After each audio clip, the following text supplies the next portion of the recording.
Well, Labour ministers want to create a new legal definition of Islamophobia in a bid to stem rising number of hate crimes against Muslims.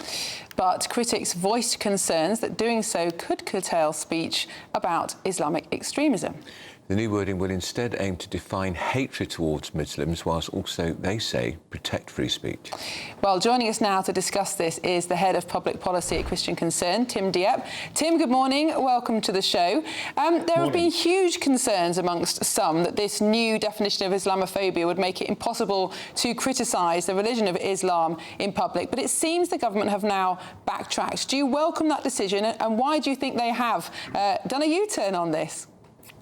Well, Miriam, I hope this is true, but we haven't seen the actual definition that has been proposed. It's all very much done in secret. It's all kind of based on rumours and leaks. I don't know what the definition says. I don't know what the proposed definition is. What we're reported is that it's about anti-Muslim hatred rather than about Islamophobia, and if that's true, then that is definitely progress. But my argument has always been that we don't need any new definition, that the words anti-Muslim hatred or anti-Muslim discrimination are clear and sufficient in themselves, and we don't need a definition of Islamophobia, which makes it seem like it's about Islam, the religion, whereas anti-Muslim is about the people. And we should certainly be against anti-Muslim hatred, anti-Muslim discrimination, but we must be allowed to criticise, critique, question, query practices and beliefs of Muslims, and that's where we mustn't use the word Islamophobia at all, in my view, and I don't think any new definition is really needed.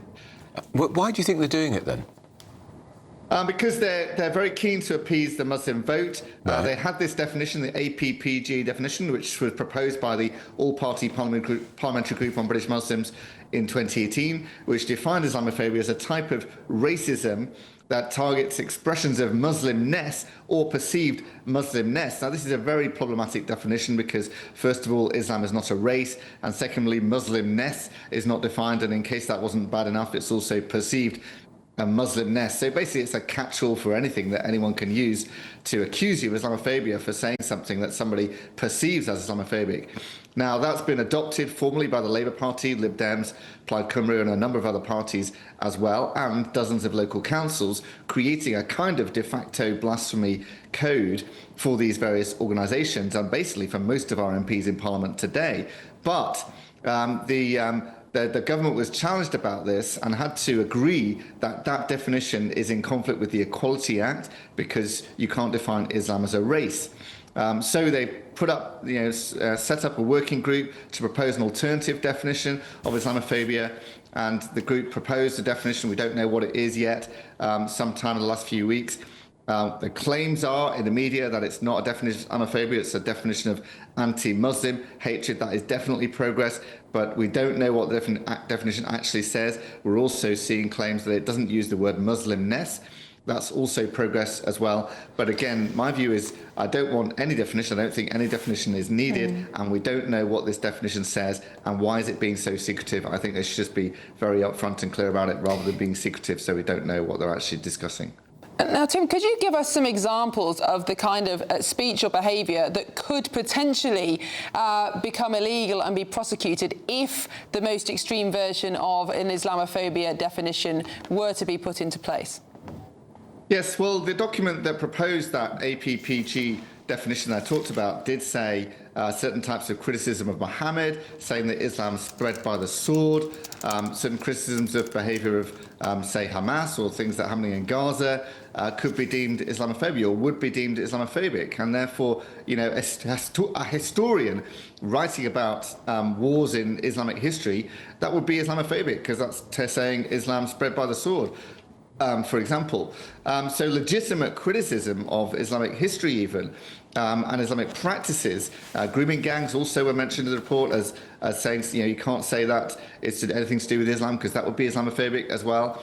And clearly there was a strong case for that based on certain verses in the Quran. It would be very, very curtailing of free speech, and I think it's a very concerning thing, and I really hope the government definition that they're proposing doesn't cover any of that, but I really don't want them to propose any definition at all, really.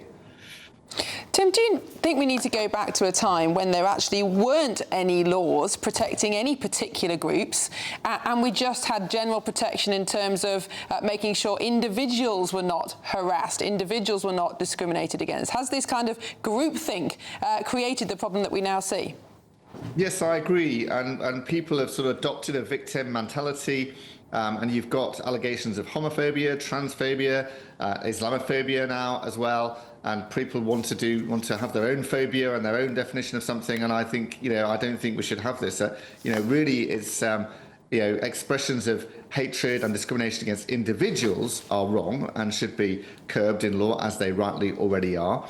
But we don't need and don't want further definitions and people claiming phobia of this or phobia of that or phobia of the other. We must be able to criticise, for example, transgenderism and Islam and various other things as well, without any fear of breaching a law or breaching a code or losing your job or something like that. And Tim, and Christianity too. Must be able to criticise Christianity. Absolutely. I don't like the term Christianophobia either. I don't want a particular definition for Christianity either. Anti-Christian hatred, anti-Christian discrimination is sufficient, as it is for anti-Sikh and anti-Jew and anti-whatever else. So I don't want new definitions that basically do curb free speech and say you're not allowed to say these kind of things. Let's just have discrimination or hatred of particular people rather than about the religion itself. All right. Tim Dieppe, Christian Concern, thank you very much.